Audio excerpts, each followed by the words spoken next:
Good afternoon दोस्तों, स्वागत है आप सभी का आपके अपने चैनल प्राइम टीम्स में। गाइस बात करेंगे न्यूजीलैंड और ऑफ बांग्लादेश सेकंड टी20 जो खेला जाएगा इनके बीच। अब इससे पहले जिसने फर्स्ट टी20 का वीडियो नहीं देखा है तो पहले जाके वो देख लेना, चैनल पे ऑलरेडी अपलोडेड है। क्यों? क्योंकि उसमें मैंने स्क्वाड्स वगैरह और वेन्यू जो कि सेम रहने वाले ढाका का मैदान उसको अच्छे से डिस्कस किया था, शेर बांग्ला नेशनल स्टेडियम को, कि क्या हो सकता है इस विकेट पे। और अगर आपने लास्ट वीडियो देखा होगा तो आपको न्यूजीलैंड वाला मैच बहुत ही बढ़िया गया होगा। और अगर आप टेलीग्राम पे हो फिर तो भाई तबाही मचा रहे होगे सीपीएल मैचेस में। कल के जितने भी मैचेस थे सीपीएल की बात करो या वुमेंस मैचेस की बात करो, सारे के सारे अल्ट्रा क्लीन स्वीप गए थे।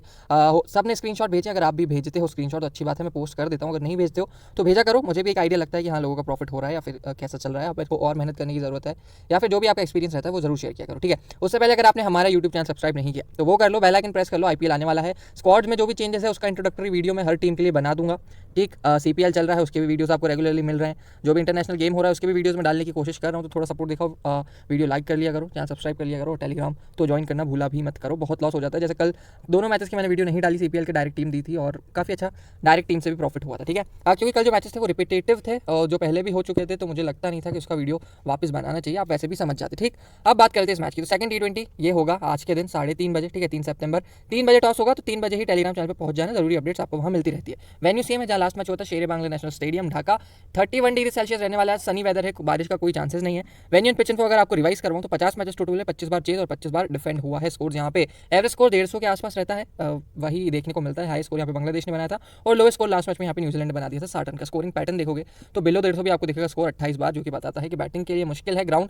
रीसेंट मैचेस इस वेन्यू पे देख लो, यही वाला देख लो, इस सीरीज का जो 1 सितंबर को हुआ था 2 दिन पहले। न्यूजीलैंड ने पहली बैटिंग करी, 60 पे ऑल आउट हो गई और बांग्लादेश को भी 62 रन बहुत ही मशक्कत के बाद मिले थे। 13-14 ओवर इन्हें भी लग गए थे और 3 विकेट इन्होंने गवा दिए थे ये 60 का रन चेस करने के लिए। अब ये पता नहीं कैसा ट्रैक बनाना चाहते हैं बांग्लादेश वाले कि सिर्फ हम खेल पाएँ इस ट्रैक पे, बाकी कोई। खैर एशियन कंट्रीज तो खेल लेगी ऐसे ट्रैक पे, लेकिन जो सेना कंट्री है वो बहुत मुश्किल से इस वेन्यू पे टिक पाती है। आपने ऑस्ट्रेलिया को देखा, अब आप न्यूजीलैंड की हालत ये देख रहे हो।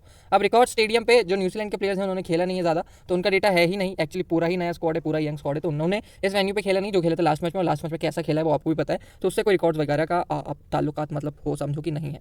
945 रन यहाँ पे बनाए हैं मुशफिक और रहीम है, ठीक है। हाईएस्ट रन स्कोरर है इस वेन्यू पे। 567 महमदुल्ला ने बनाए हैं। नीचे जाके देखोगे तो 840 शाकिब ने बनाए हैं, उन्होंने आउटस्टैंडिंग परफॉर्मेंस दिया था। सौम्य सरकार जिन्हें खिलाया नहीं गया वो इस वेन्यू पे अच्छा करते हैं। शाकिब अल हसन ओडीआई वगैरह में भी इस वेन्यू पे अच्छा करते हैं और मोहम्मद नईम ठीक ठाक खेलते हैं इस वेन्यू पे। टी20 में, डोमेस्टिक टी20 में 25 के एवरेज के साथ खेलते हैं। तो ये कुछ बैट्समैन है जो इस स्टेडियम पे अच्छा करते हैं। अब इस स्टेडियम का जो रिकॉर्ड रहा है वो हुआ है कि टोटल 19 मैचेस यहाँ हुए हैं और 12 बांग्लादेश ने जीते हैं, सिर्फ 7 हारी है अपने होम स्टेडियम पे। अब इसमें बॉलर्स कौन कौन शामिल थे जिन्होंने इन विक्ट्रीज में साथ दिए, तो सबसे ऊपर आपको दिखेंगे शाकिब अल हसन 44 विकेट के साथ, 22 विकेट के साथ रहमान दिख जाएंगे, और ऊपर जाओगे 10 विकेट के साथ सैफुद्दीन, थोड़ा सा नीचे आओगे 16 विकेट के साथ शरीफुल इस्लाम, और नीचे आओगे 19 विकेट के साथ तस्कीन। तो ये जितने भी बॉलर्स हैं बांग्लादेश के सब ने ही अच्छा किया और जिसने ज़्यादा अच्छा किया उसके ऊपर मैंने टिक लगा दिया है। आपको उनके स्कोर्स बता दिए, मतलब विकेट कितने लिए वो बता दी। अब सबसे इंपॉर्टेंट चीज़ अपन डिस्कस करते हैं दोनों ही टीम की प्लेइंग इलेवन, ठीक है। ग्राउंड का अपन ने डिस्कस कर लिया, ज़्यादा कुछ था नहीं। बांग्लादेश तबाही मचा रहा है अपने होम ग्राउंड पे, कौन कौन से प्लेयर अच्छा कर रहे हैं वो भी हो गया। अब प्लेइंग इलेवन पे आते हैं। तो प्लेइंग इलेवन देखोगे तो ब्लंडल और रैशन रविंद्र को ओपन करवाया, फिन एलन को बाहर बिठाया गया। ऐसा जरूरी नहीं है फिन एलन अपना खिलाफ, आपने जिन प्लेयर्स को फिन एलन के ऊपर चूज किया उन्होंने भी वही किया जो फिन एलन करते, लेकिन फिन एलन की बैट पर अगर 5-10 बॉलें लग जाती तो आपको 20-25 रन एक्स्ट्रा मिल जाते। तो मेरा थॉट प्रोसेस यही रहेगा कि आज भी आप ब्लंडल की जगह फिन एलन ले आओ, जो कि हाईली अनलाइकली है। क्यों? ब्लंडल क्या करके आ रहे हैं, रिसेंट मैचेस देख लो, 200 बना के आ रहे हैं डोमेस्टिक में। रैशन रविंद्र ऑलराउंड परफॉर्मेंस दे रहा हूँ, स्पिनर्स की तो इस विकेट पर बहुत ज़्यादा वैल्यू है, इसी वजह से रैशन रविंद्र को दोनों ही जगह प्रेफर कर रहे हैं, बैटिंग से बॉलिंग से। लेफ्ट हैंडेड बैट्समैन है, खाता नहीं खोल पाए थे, इंटरनेशनल क्रिकेट का डेब्यू था इनका और 0 पे आउट हो गए थे, 1 विकेट जरूर मिला था, उससे पहले भी रिसेंट स्कोर इनके अच्छे हैं। तो ये दोनों ओपनर्स रहेंगे किसके, न्यूजीलैंड के। अगर टॉम ब्लंडल की जगह फिन एलन आते हैं तो वो आप प्रेफर कर लेना। विल यंग और कॉलिन डी ग्रैंड होम के 3 नंबर और 4 नंबर के बैट्समैन। अब विल यंग के रिसेंट स्कोर देखो, 300 पोटेंशियल, ऑलमोस्ट 100 बना के आ रहे हैं, लेकिन लास्ट मैच में 5 रन पे आउट हो गए। क्यों? ये सारे मैचेस उन्होंने न्यूजीलैंड या ऑस्ट्रेलिया में खेले हैं और अब आ चुके हैं वो सीधा सीधा बांग्लादेश में, जहाँ बॉल जो है बैट पे आती नहीं है, बैट को बॉल तक ले जाना पड़ता है। न्यूजीलैंड के प्लेयर्स ऐसा करने में सक्षम नहीं, उन्होंने ऐसा विकेट पे खेला ही नहीं, उन्होंने ऐसा विकेट पे खेला है जहाँ बॉल पड़ के बैट पे लगता है, यहाँ आपको बैट ले जाना पड़ता है बॉल की तरफ। और न्यूजीलैंड के स्पिनर्स जो है वो खासे तगड़े फॉर्म में है, तो उनको खेलना बहुत डिफिकल्ट है। Colin de grand home however आपके लिए आज जीएल के अच्छे कैप्टनसी वाइस कैप्टनसी पिक हो सकते हैं, ये खेल सकते हैं, इन पे आप ट्रस्ट कर सकते हो। विल यंग पे मैं आज फिर से ट्रस्ट करूंगा, प्लस रैशन रविंद्र, ये 3 रहेंगे मेरे टॉप 4 से। मेरी टीम में स्मॉल लीग टीम में सिर्फ 2 रहेंगे, वो रहेंगे रैशन रविंद्र और विल यंग, ठीक है। टॉप 4 की बात होगी, 5, 6, 7, 8 पे आते हैं तो टॉम लेथम के कैप्टन दिख जाएंगे। सबसे एक्सपीरियंस अगर कोई प्लेयर है इस प्लेइंग 11 में न्यूजीलैंड की साइड में तो टॉम लेथम है। रिसेंट स्कोर आपको बता रहे हैं कि डिसेंट सा परफॉर्मेंस आपको करके दे सकते हैं। हेनरी निकल्स जो लाइकली ओपन करना पसंद करते हैं उनको नीचे शिफ्ट किया गया था, 18 रन उन्होंने भी बनाए थे। कोल मैकमॉन्ची राइट आर्म ऑफ स्पिनर है, साथ में राइट हैंडेड बैट्समैन है, लास्ट मैच में 1 विकेट जरूर लिया था। अब एक चीज़ ध्यान रखना कि कॉल मैकमॉन्ची पूरे के पूरे अपने जो है 4 ओवर डालेंगे, और ये इंपॉर्टेंट 4 ओवर इसलिए भी है, ये डालते हैं ऑफ स्पिन और सामने होंगे मोहम्मद नईम लेफ्ट हैंडर, फिर आते हैं शाकिब अल हसन लेफ्ट हैंडर। तो ये पावर प्ले में बॉल डालेंगे और पावर प्ले में नईम और शाकिब के लिए खतरा बन के रहेंगे, तो आप इनको ड्रॉप मत करना अपनी टीम में, बस इतना कहने का मतलब है। फिर है डच ब्रैसवेल जो बहुत अच्छी बैटिंग करके दे सकते हैं, 45 रन 2 विकेट, 59 रन 2 विकेट। तो बैटिंग तो देखो सबकी आएगी न्यूजीलैंड में, इतनी बात तो पक्की है। अगर बैटिंग फर्स्ट करते हैं तब तो पक्का आनी है, अगर चेस करते हैं तो शायद ना आए, क्योंकि बांग्लादेश भी यहाँ जल्दी आउट हो सकते हैं। इनके पास भी कुछ क्वालिटी स्पिनर्स हैं जिनमें एजाज पटेल अवेलेबल है, और ऊपर से रैशन रविंद्र, नीचे से कॉल मैकमोंची जो बीच से मैंने आपको बताया, ये 3 स्पिनर्स हैं जो इनके फास्ट बॉलर्स हैं। उसमें जेकब डफी, ब्लेयर टेक्नर और डच ब्रैसवेल। तो ये सारे प्लेयर्स हैं, सब ने ही सबको ही ऑलमोस्ट बैटिंग करनी आती है, ऐसा कोई भी आपको इधर लाइनअप में दिखेगा नहीं जो बैटिंग नहीं कर सकता हो। अब ब्लेयर टेक्नर को बहुत लोग इग्नोर करेंगे, लास्ट मैच में इनसे बॉल नहीं डलवाई।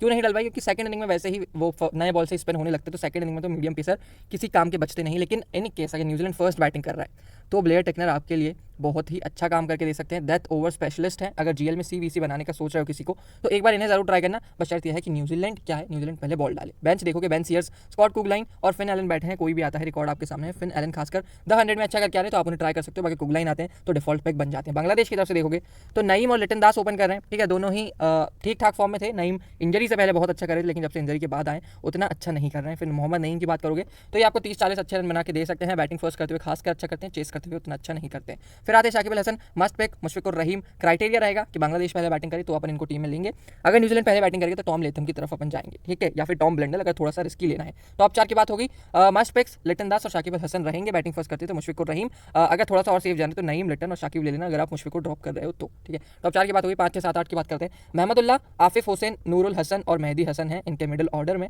मिडिल ऑर्डर अब यही है कि महमदुल्लाह बॉल डालें तो आपको इनकी तरफ जाना पड़ेगा, कभी भी 1-2 विकेट ले सकते हो और आपको सिंगल हैंडेडली हरा सकते हैं। आफिफ हुसैन आप ड्रॉप कर सकते हो, नूरुल आप ड्रॉप कर सकते हो, और मेहदी हसन आप ड्रॉप नहीं कर सकते। क्यों?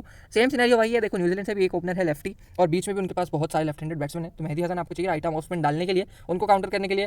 फर्स्ट बॉलिंग डालते हैं तो सैफुद्दीन और मुस्तफिजुर ऐसे ही मस्त पिक बन जाते हैं। नासूम अहमद किसी भी कीमत पे आपको लेना है, 2 wicket 2 wicket 1 wicket 1 wicket 4 wicket 1 wicket, बहुत ही तगड़े फॉर्म में है। अब लास्ट मैच में क्या हो रहा था कि न्यूजीलैंड की तरफ नजर डालोगे तो आपको दिखेगा विलियंग राइटी है, कॉलिन डी ग्रैंडहोम राइटी है। तो मिडिल ऑर्डर को जो परेशान किया था इन्होंने, वो अपनी लेफ्ट आर्म ऑफ स्पिन से परेशान किया था, ठीक है। अब होता क्या है कि किसी भी बैट्समैन को ना एक टैक्टिकल माइंड में ये चीज़ होती है कि मैं लेफ्ट आर्म स्पिनर्स को आउट होता हूँ तो मैं उसको अपना विकेट दे ही दूंगा। वही चीज़ हुई थी विलियंग और कॉलिन डी ग्रैंडहोम के साथ, तो आज भी वो हो सकता है। विकेट तो वैसे भी स्पिनर्स को असिस्ट करेगा ही, तो आपको ही थोड़ा दिमाग ज़्यादा तेज चला के प्लेयर्स चूज करने पड़ेंगे। मेरी ड्रीम 11 टीम बताऊंगा जब मैं दिखाऊंगा, जब मैं आपको बताऊंगा कि क्या सोच के मैंने टीम पिक करी है। बाकी फिर आप अपने हिसाब से देख लेना, स्टैट्स वगैरह मैं सब आपको साथ ही साथ में बताते जा रहा हूँ। अब मस्ट पिक कौन सा रहेगा हमारे बॉलिंग सेक्शन से? बॉलिंग फर्स्ट डालते तो सैफुद्दीन और रहमान बता दिया। इवन बॉलिंग फर्स्ट डालते हैं तो फिर हमें ज़्यादा बॉलर्स लेने पड़ेंगे। बॉलिंग फर्स्ट में मेरे लिए मेहदी हसन बॉलिंग फर्स्ट या बॉलिंग सेकंड एकदम मस्त पिक रहने वाले हैं, ये मैं ड्रॉप नहीं करूँगा। अगर तो ये सेकंड इनिंग में बॉल डालते हैं तो मेहदी हसन, नासूम अहमद और मुस्तफिजुर ले लूंगा। लेकिन अगर ये फर्स्ट इनिंग में बॉल डालते हैं तो मैं फिर हो सकता है कि नासूम ड्रॉप कर दूं, सैफुद्दीन, मुस्तफिजुर और मेहदी की तरफ जाऊं। तो ये चीज़ें मैं कर सकता हूं। अभी के लिए जो प्री टॉस हमारी ड्रीम 11 टीम है उसको देखेंगे, उससे पहले अपन बेंच देख लेते हैं। मोसद्देक, तेजुल, खैर ये तो जीत के आ रहे हैं, इनकी बेंच देखने की जरूरत नहीं है, कुछ चेंजेस करने वाले हैं नहीं। सौम्य सरकार जो ऑस्ट्रेलिया के अगेंस्ट बहुत ही भयानक फॉर्म में थे, उनको वैसे भी बाहर कर चुके हैं, और बाकी किसी को मुझे लगता है ये चेंज करने की जरूरत है। अब लास्ट 5 मैचों की समरी देखोगे तो इस सीरीज में जब न्यूजीलैंड आ रहा था तो भैया बहुत कॉन्फिडेंस यूज़ कर रहा था। क्यों? क्योंकि जब बांग्लादेश न्यूजीलैंड गई थी इस साल के स्टार्टिंग में तो 5-0 से हराया था बांग्लादेश को, और पूरा बदला लेने के लिए बांग्लादेश ने पिच पे गड्ढे करके रखे 2-2 3-3 4-4 फिट के। अब न्यूजीलैंड के बैट्समैन को खेलना मुश्किल है। तो अब लास्ट 5 मैचेस की समरी क्या होगी? न्यूजीलैंड 4 और बांग्लादेश 1। उन मैचेस की समरी अपने फर्स्ट वीडियो में डिस्कस करी है, तो ज़्यादा कुछ देखने की अपन को जरूरत नहीं है। एक चीज़ ध्यान रखना, विलियंग अच्छा कर रहे थे, मेहदी हसन, नासूम दोनों ही अच्छा कर रहे थे, और बॉलिंग से अगर फर्स्ट बॉलिंग डाले थे तो सैफुद्दीन अच्छा कर रहे थे, फर्स्ट बैटिंग कर रहे थे तो शाकिब अल हसन अच्छा कर रहे थे। तो ये सारे प्लेयर्स वही हैं जो अभी आज भी अच्छा कर सकते हैं। हेड टू हेड में देखोगे तो ज़्यादा डेटा मिलेगा नहीं, जो छोटा मोटा डेटा मिला है कम मैचेस का उसमें हेनरी निकल से हाईएस्ट स्कोरर, लेकिन ये ऊपर बैटिंग नहीं मिल रही, इनको बहुत नीचे बैटिंग करने आ रहे हैं। तो ये एक सिनेरियो रहेगा इनके साथ। मुशफिकुर रहीम अच्छा करते हैं, सौम्य सरकार जिनको खिलाया नहीं जा रहा है वो न्यूजीलैंड के अगेंस्ट अच्छा करते हैं, और महमदुल्लाह अच्छा करते हैं। तो ये है बैट्समैन जो हेड टू हेड में अच्छा करते हैं। बॉलिंग से देखोगे तो 13 विकेट के साथ आपको मैट हेनरी जो स्क्वाड में ही नहीं है, ड्रीम 11 ने पता नहीं क्यों देखे रखा है। फिर 7 विकेट के साथ मुस्तफिजुर रहमान आपको दिख जाएंगे। नीचे आओगे तो 2-2 विकेट तस्कीन, शरीफुल, शाकिब ने लिए हैं। शाकिब ने तो खैर हेड टू हेड कम ही खेला है न्यूजीलैंड के अगेंस्ट, फिर भी ठीक ठाक परफॉर्मेंस किया। अब बैटल क्या हो सकती है? बैटल यही होगी कि कॉलिन डी ग्रैंडहोम को या तो मोहम्मद सैफुद्दीन आउट करते हैं, या तो रूबेल है नहीं, सैफुद्दीन आउट कर सकते हैं, हैनी निकोल्स को मुस्तफिजुर, मेहदी और तस्कीन। नीचे आओगे तो टॉम लेथम को सौम्य सरकार, शाकिब अल हसन या मुस्तफिजुर रहमान आउट करते हैं। यही बैटल्स आपको लास्ट मैच में देखने मिली, विलियंग, मेहदी हसन को आउट हुए। तो Mehdi Hasan all in all हमारे लिए इंपॉर्टेंट प्लेयर निकल के आ रहे हैं। अब मेरी ड्रीम 11 टीम डिस्कस कर लेते हैं पहले। बैटिंग सेक्शन देखो, लिटन दास, विलियंग और नईम शेख। विलियंग पे रिस्क लिया है, क्यों? पोटेंशियल प्लेयर है, मुझे लगता है आज अच्छा परफॉर्म कर सकते हैं। बैटिंग फर्स्ट करे विलियंग को सीबीसी जरूर कर देना, लेकिन जैसे आप 11 टीमें बना रहे हो मान लो ड्रीम 11 में ग्रैंड लीग की, तो 11 में से जो 7 टीमें होगी वो आपको सिर्फ बॉलर्स में रोटेट करना है, सीवीसी और किसी चीज़ में ट्राई मत करना। बाकी की 4 टीमें आप जो है बैट्समैन के बेसिस पे बना सकते हो, लेकिन पूरी 7 की 7 टीमें बॉलर्स को सीवीसी रोटेट करना, फर्स्ट इनिंग के फास्ट बॉलर्स को, सेकंड इनिंग के स्पिनर्स को, इतना भी हिंट दे दिया है, बाकी चीज़ें आप कर सकते हो। खैर ये स्मॉल लीग टीम है, इसको डिस्कस करोगे तो ऑलराउंडर सेक्शन देखो, शाकिब अल हसन, कोल मैकमोची, मेहदी हसन, रशीद रविंद्र, ऑलमोस्ट पैक्ड जो है हमारा ऑलराउंडर सेक्शन है, जो आप उठा पटक कर सकते हो। वो बैटिंग सेक्शन और बॉलिंग सेक्शन में कर सकते हो। बॉलिंग में भी अगर तो न्यूजीलैंड पहले बॉल डाले तो ये बहुत ही अच्छा मैच बन जाएगा इन्वेस्टमेंट के लिए। क्यों?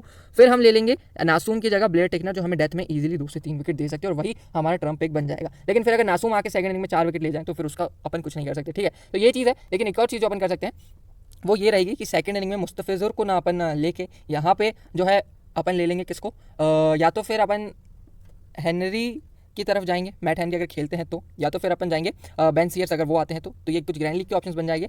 और भी अगर आपको सेफ जाना है तो आपके पास बहुत सारे ऑप्शंस अवेलेबल हैं। बेन सीयर्स, मैट हेनरी बता चुका, मैट हेनरी के बाद अगर हमिश बैनेट लेना है वो ले सकते हो। तो बहुत सारे आपके पास ऑप्शंस रहेंगे, ज़्यादा कुछ आपको सोचने की जरूरत नहीं है। बस एक चीज़ ध्यान रखना, इन ऑलराउंडर से छेड़छाड़ मत करना, इस बॉलर से छेड़छाड़ मत करना, लिट्टन दास और नईम शेख।